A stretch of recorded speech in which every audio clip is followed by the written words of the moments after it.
muito bem-vindos a mais um programa Conectando Humanos. Programa de hoje absolutamente relevante, que fala sobre um tema de certa forma velado dentro do universo corporativo, mas que certamente acontece a todo e qualquer momento dentro das organizações, que é a gordofobia. E nós estamos hoje com a Tamires Sbrilli, que ela é jornalista, criadora de conteúdo, inclusive nesta faixinha que vocês vão visualizar o Instagram da Tamires, onde ela traz profundidade a respeito de todas essas questões, e agradecer o espaço que nós estamos aqui. É o espaço da Cria Brasil, essa agência de comunicação que faz a conexão entre as empresas e o universo das comunidades, com maior prevalência aqui em Paraisópolis, quase essa cidade que existe aqui dentro de São Paulo. Então, em primeiro lugar, Tamires, brigadaço pelo aceite ao convite. Como faz para que a empresa possa construir um ambiente mais plural? Quais são as sugestões que você dá em termos de educação? Eu acho que a partir do momento que uma empresa tem uma pessoa gorda no quadro de funcionários, você tem que deixar que a pessoa gorda fale e ela se expresse. Eu acho que assim, por exemplo, comentários e jargões que nós usamos no dia a dia que são preconceituosos também precisam ser ditos. Então, por exemplo, muitos colegas de trabalho que não entendem das minhas dores, às vezes acabam replicando frases do, por exemplo, ai, olho gordo. Olho gordo é uma expressão gordofóbica, que dá a entender que que a pessoa gorda é invejosa e quer aquilo que é do outro. Principalmente quando é comida, né? Se você tá comendo algo e aí a comida cai, e aí a pessoa fala, tira esse olho gordo daqui. Porque dá a entender que a pessoa gorda queria a sua comida. Sim.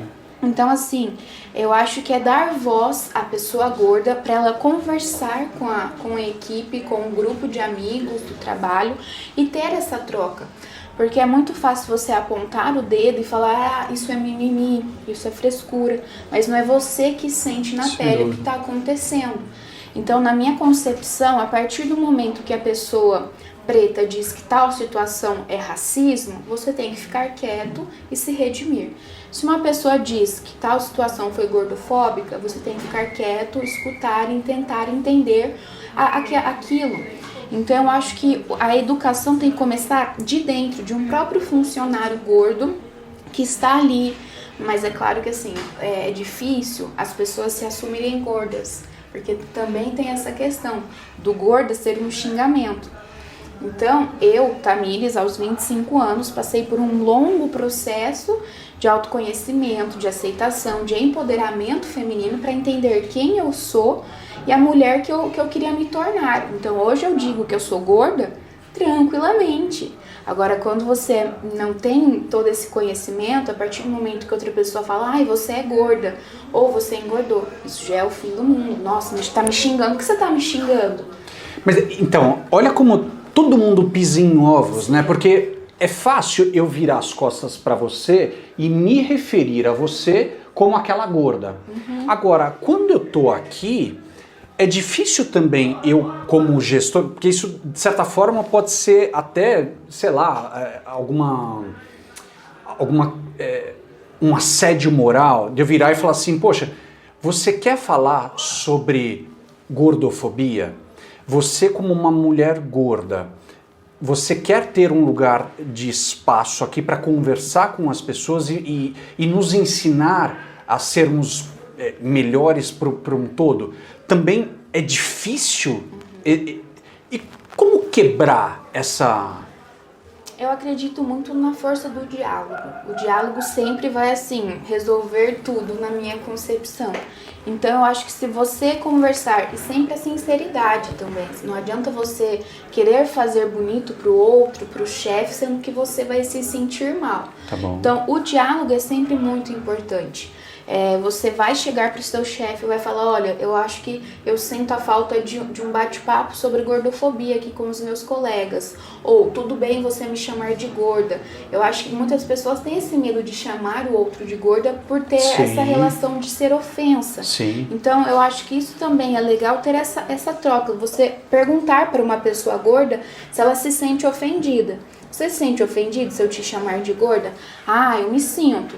Ou então, depende da forma, entendeu? da intenção. Porque a gente também sente muito no peso das palavras. Tem gente que usa a palavra gorda como de fato uma ofensa, mas não é uma ofensa, é uma característica, assim como eu sou míope, assim como eu tenho cabelos cacheados. Claro. Então acho que você tem que tentar entender o outro, mas assim, sempre questionar como você quer que eu me refira a você. Qual é o seu pronome? Sempre assim, perguntar ao outro como ele prefere ser tratado. E como eu disse, é o diálogo. Quando eu cheguei aqui na Cria Brasil, eu fui muito bem recebida. Em momento algum, o meu peso foi um empecilho para eu fazer parte da equipe. E eu cheguei para o meu chefe, eu tive uma conversa muito sincera. Eu disse, olha, as cadeiras daqui não estão de acordo com o meu corpo, você poderia providenciar uma maior, que eu me sentisse mais confortável? E ele foi muito aberto à discussão, ao assunto, e ele se propôs a me dar uma nova cadeira. Então, acho que é sempre isso, o diálogo e a sinceridade que vão fazer com que as coisas fluem mais fáceis. Perfeito, perfeito, fantástico. Bom, vamos lá, então... Essa parte, de certa forma, da educação, da acessibilidade, a gente já tratou, evidentemente que dá para a gente aprofundar muito mais, tem diversas questões, mas acho que a gente já começou a tatear nessa história. Agora, existem limitações físicas que uma pessoa gorda, por exemplo, ela tende a ter. Às vezes eu falo até titubeando, com medo de errar, mas é importante até porque caso eu erre, por favor me corrija, porque eu tô aqui justamente para aprender e que nós, a partir dessa troca, que a gente possa contribuir também, né, para as empresas. Então, vamos dar um exemplo. Aquelas pessoas que ficam fazendo algum tipo de trabalho de limpeza nos andaimes de prédios e tudo mais. Talvez não seja muito indicado uma pessoa gorda fazer esse tipo de trabalho. Existe, talvez, um preconceito em cima de a pessoa gorda ela é mais mole, ela tende a demorar mais. As questões físicas, muitas vezes, também impactam uma pessoa. Evidentemente, um maratonista... Não estou nem comparando com o gordo, estou comparando comigo, que sou praticamente sedentário, certamente ele terá N vantagens, né? Assim como a minha condição hoje, talvez eu não me canse tanto para andar, caminhar, fazer alguma coisa, que uma pessoa gorda eventualmente passe por isso. O que disso é mito? O que é lenda? Como que você pode nos tirar um pouco dessa venda para que a gente... Eu acho que são muitas questões pra gente pontuar agora. A primeira é que as pessoas gordas são sim ainda excluídas do mercado de trabalho. E eu falo isso por quê? Porque eu sou jornalista e eu nunca é uma palavra forte. Hoje em dia, sim, existem mulheres e homens, né, gordos que são jornalistas e estão na TV.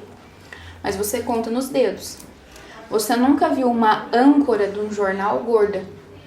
Você nunca viu uma mulher gorda, e aí a gente falando de gorda maior, num cargo de executiva.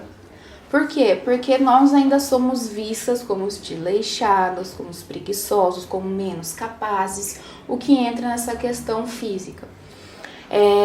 O corpo gordo, ele é capaz de qualquer coisa, assim como o corpo magro. Eu posso listar aqui N perfis de pessoas gordas que eu sigo, que eu admiro e que eu posso provar com eles que o corpo gordo é capaz. Existe uma influenciadora digital que é de periferia, ela é preta e ela é uma gorda maior. Ela chama Ellen Valias e o arroba dela é... Nossa, e agora? A gente acha a e gente coloca acha aqui. depois. Tá bom. Mas ela é uma mulher gorda e preta e joga basquete. E ela mostra pra todo mundo, ela faz muitas comparações com pessoas magras, então assim, ela vai jogar basquete, vai ela e a pessoa magra, e ela mostra o desempenho dela como pessoa gorda. Ela faz corrida, ela já correu 5 quilômetros, já correu 10 quilômetros sendo uma pessoa gorda. Então assim, é claro que a gente vai ter um desempenho diferente de um corpo magro, mas não é uma competição de quem sabe mais, de quem vai conseguir fazer mais. Eu sou gorda, mas eu consigo correr 5 quilômetros, eu consigo correr 10 quilômetros dentro do meu limite. Então eu acho que existem muitos fatores que ainda precisam ser quebrados, muitos tabus. Por exemplo, yoga. Yoga é um esporte, né, uma prática esportiva super elitizada e super de mulheres brancas e magras. Existe também a Van Joda, que é uma professora de yoga gorda. E ela mostra todos os dias que nós podemos fazer yoga de qualquer jeito. Então, assim, lembrei o arroba. A Ellen Valias é atleta de peso. E então, assim, eu acredito muito que as redes sociais estão aí para provar que o corpo gordo é capaz. E sem fazer essa comparação de tipo, a pessoa magra consegue correr mais do que eu. Cada um sabe os seus limites, cada um faz o que quer da vida, não precisa ter essa comparação, desde que eu, enquanto pessoa, me sinta confortável naquela atividade física, sabe? Perfeito. Agora, quando a gente vai para o universo corporativo, né, esses trabalhos, beleza, não existe nenhum tipo de por que uma pessoa gorda não pode atingir os altos cargos e por aí vai. Agora, nessa questão talvez mais operacional, como eu trouxe o exemplo, né, aquele trabalho de limpeza Sim, por fora dos vidros e tudo mais, talvez faça sentido eu ter pessoas eventualmente menores, mais magras, então... Eu acho que aí no sentido do andaime, até porque precisa ser pessoas, acredito que serem não pequenas, mas assim, menores, não pessoas tão altas, porque é uma atividade muito braçal, precisa ter todo um equipamento e tudo mais. Então eu acho que assim como uma pessoa magra precisa ter também esse preparo todo, uma pessoa gorda talvez não se encaixasse tanto nesse perfil desse trabalho, nesse perfil. Tá bom. Mas, por exemplo, uma pessoa gorda também pode desempenhar outras funções como qualquer outra pessoa. Então, eu acho que esse exemplo foi muito específico. Eu nunca havia parado para pensar nisso. Mas eu acho que uma pessoa gorda nem seria chamada para uma seletiva de um trabalho desse. Porque já haveria o preconceito de que ela não consegue. Mas a gente também pode estar falando, ela não consegue, ou não seria tão indicado. Mas pode haver pessoas que são gordas e que fazem esse tipo de trabalho e que nós não sabemos, né? É porque o ser gordo é muito relativo, porque na minha concepção, enquanto criadora de conteúdo, a gente fala que existem 3 tipos de pessoas gordas. As gordas menores, que usam ali do 48 aos 50, as gordas médias, que usam dos 52 aos 56, e as gordas maiores, que usam dos 56 para cima. Só que acho que a partir do momento que a pessoa já tem uma barriguinha, seja de chope, seja de comida, ela já é considerada gorda. Então pode ser que hajam homens que tenham essa barriguinha e que, se nós olharmos, nós vamos considerá-los gordos, e mesmo assim eles desempenham esse papel que você deu o exemplo. Então o peso do homem e da mulher, nesse caso, existe uma diferença. A mulher, ela tende a receber uma cobrança muito maior, né? A pressão estética é muito maior sempre na mulher. Então, assim, você vê casais, existem N tipos de casais, de homens gordos com mulheres magras, mulheres gordas com homens magros, mas a mulher sofre muita pressão estética de não poder ter celulite, de não poder ter estria, de servir um manequim que use 36, que não marque a barriga, que o seio seja durinho, que a bunda seja arrebitada. Então acho que a nossa pressão estética por um corpo, né, é muito mais forte enquanto feminino do que o homem. O homem é muito mais tranquilo ter uma barriguinha de chope. Se ele tiver uma barriguinha de chope, nossa, não, é bonitinho, é assim. Mas a mulher é mais cobrada para ter esse corpo escultural que a sociedade acredita. Agora talvez a pergunta que eu fique talvez mais pisando em ovos aqui para entender o seguinte. Dentro dessas questões de inclusão e diversidade, você acredita que a pessoa gorda deva fazer parte desse contexto ou não? Olha, sendo muito sincera, eu nunca parei para pensar sobre isso, mas eu acredito que são muitos tipos de preconceito. É a homofobia, é a transfobia, é o racismo. E a pessoa gorda também sofre gordofobia. Sim. Então, eu acho que a partir do momento que você sofre um preconceito, você já deve ser inserido de uma forma diferente. Eu posso estar enganada, não sei, mas é um pensamento que, enquanto a gente discutia, me veio à mente. Então, assim, não sei se deveria ter vagas, talvez direcionadas a pessoas gordas, porque assim, o nosso corpo não nos impede de realizar nenhuma atividade, nem física e nem mental. Então, acho que assim, não tem por que a gente... Eu não sei, ficou um pouco difícil de responder. Ao mesmo tempo que eu acho que sim, deveríamos ter um espaço exclusivo, eu acho que aí já entraria na questão de não, nós mesmos estamos sendo preconceituosos conosco.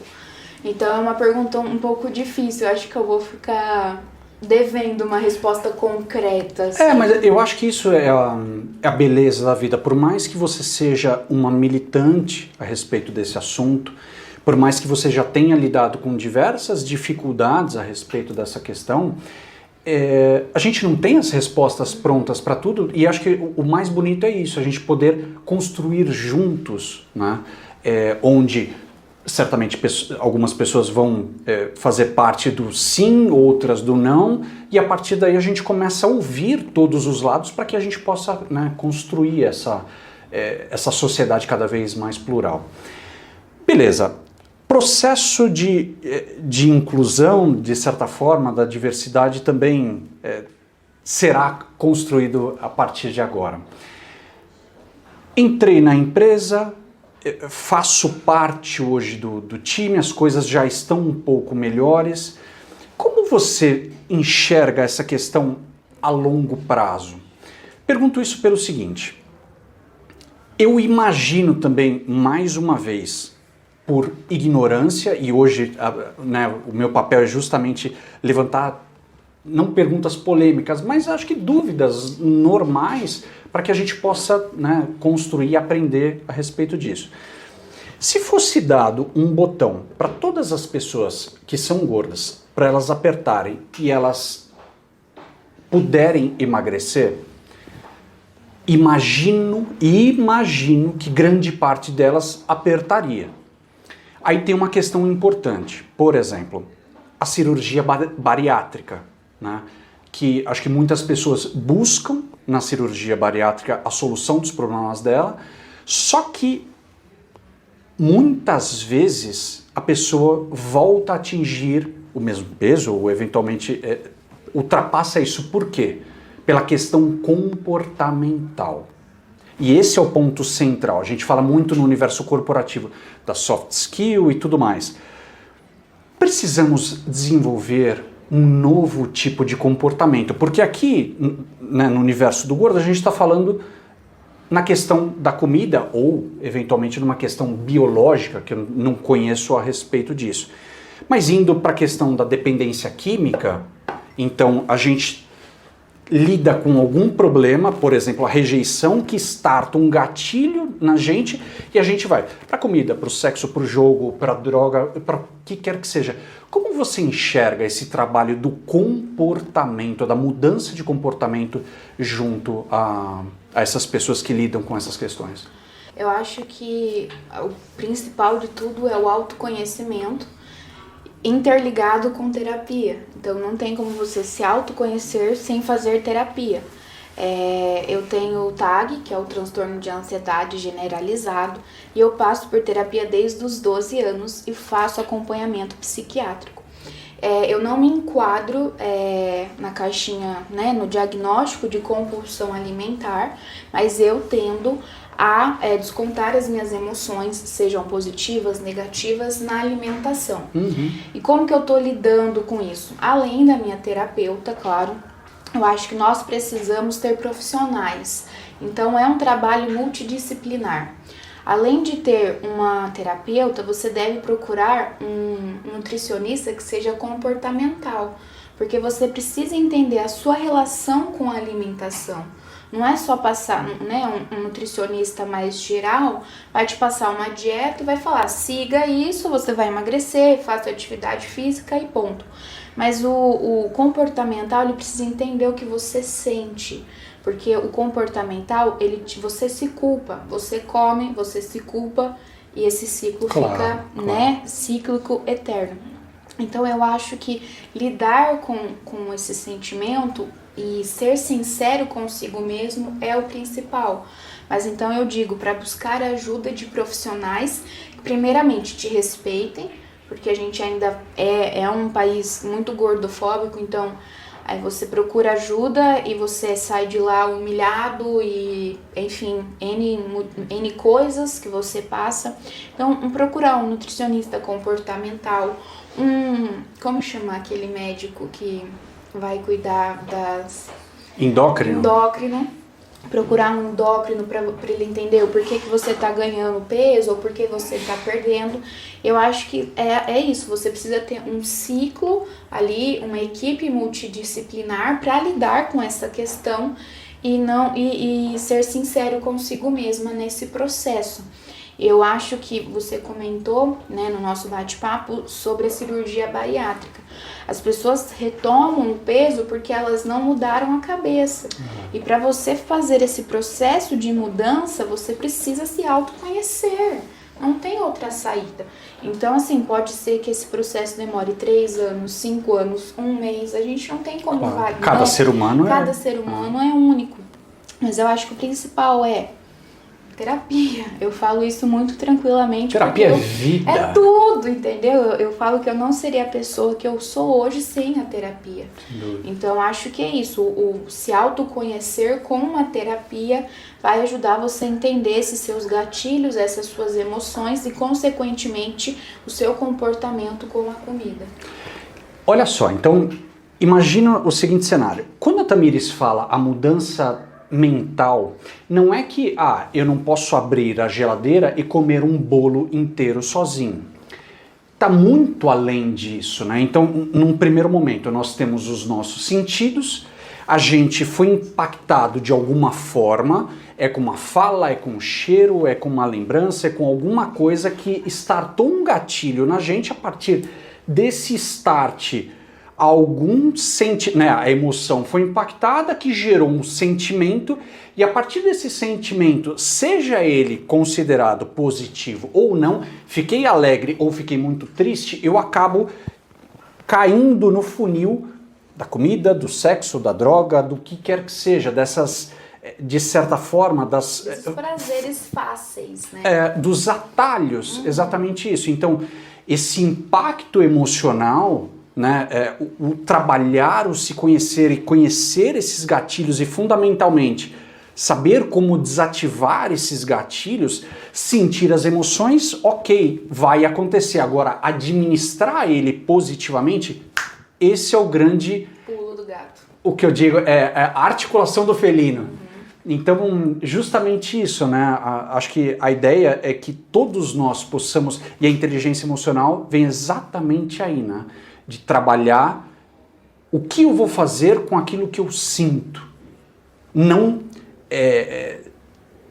vomitar de certa forma em cima de uma ação, mas administrar positivamente para fazer com que essa administração seja ecológica, faça bem a mim, ao outro e a toda a nossa sociedade.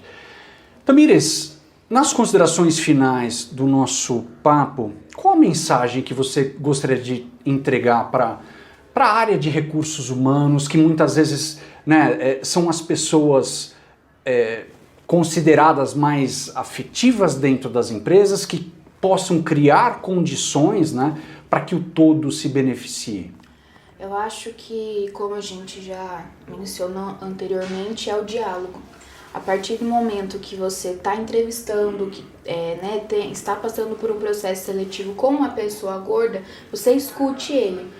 Se a pessoa é gorda e ela é contratada, e aí ela não se sentiu à vontade com a cadeira, ela deve ir até o RH e ela deve falar, se posicionar. Claro. Então, se a gente tivesse um RH já preparado, esse RH já iria falar com a pessoa no processo seletivo. Já iria falar, nós temos condições de te receber, temos uma cadeira própria para o seu corpo, temos espaço para a sua mobilidade aqui dentro. Então, eu acho que se o RH das empresas tivessem mais entendimento do que é a gordofobia, seria mais fácil de ter essa troca com o candidato e, de certa forma, o candidato se sentiria mais à vontade, mais receptivo claro, por aquela empresa. Perfeito. Tamires, brigadaço. Vou pedir a extensão da tua mão aqui, porque através dessa rede eu convido também os R-Humanos a fazer parte dessa rede de inclusão, de uma sociedade cada vez mais justa, mais plural e que juntos possamos crescer cada vez mais. Então, brigadaço. E humanos, então, muito obrigado por vocês estarem aqui com a gente. Mais uma vez agradecer aqui ao espaço do G10 Favelas. Aqui nos bastidores do nosso programa nós temos o Anderson Jorge, a Gabi Marinho, desculpa. E então nos ajudando a entregar todo esse conteúdo que eu acredito que possa contribuir e muito para o universo das empresas. Então um grande abraço e até o nosso próximo programa. Valeu!